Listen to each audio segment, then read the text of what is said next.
আসসালামু আলাইকুম। কেমন আছেন সবাই? প্রবাদে আছে প্রথমে দর্শনধারী পরে গুণ বিচারী। প্রতিটা জিনিস আমরা প্রথমে চোখ দিয়ে পরখ করি।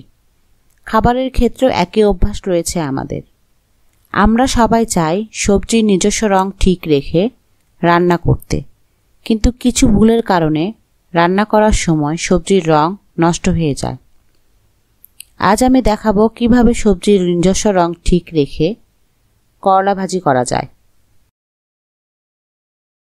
আমাদের উপকরণে যা যা লাগবে: 1 কাপ করলা পাতলা চাকা চাকা করে কেটে নিতে হবে, 1/2 কাপ পেঁয়াজ কুচি, 7 থেকে 8টি কাঁচামরিচ ফালি, 1/2 টেবিল চামচ রসুন পেস্ট বা কুচি, 1 টেবিল চামচ লবণ, 1 চিমটি হলুদ।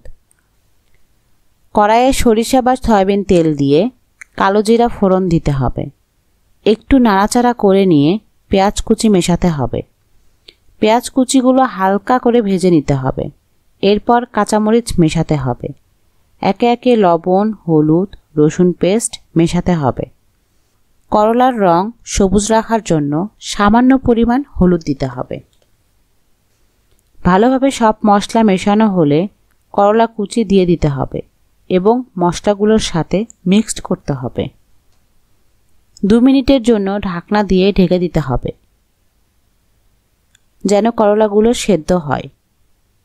বেশি সময় নিয়ে ঢাকনা দিয়ে সেদ্ধ করা যাবে না, তাহলে সবজির রং নষ্ট হয়ে যাবে। 2 মিনিট পর ঢাকনা খুলে সবজিগুলো হালকাভাবে ভেজে নিতে হবে। তবে পুরো রান্নাটাই চুলার আঁচ বা আগুন সবচেয়ে বেশি গুরুত্বপূর্ণ। রান্না শুরু করার পর চুলার তাপ বাড়ানো বা কমানো যাবে না। মাঝারি আঁচেই পুরোটা রান্না শেষ করতে হবে, তাহলে সবজির রং নষ্ট হবে না। ব্যাস, এভাবেই তৈরি হয়ে গেল সবুজ সবুজ করলা ভাজি। আপনিও খুব সহজে এভাবে সবজির রং ঠিক রেখে রান্না করতে পারবেন।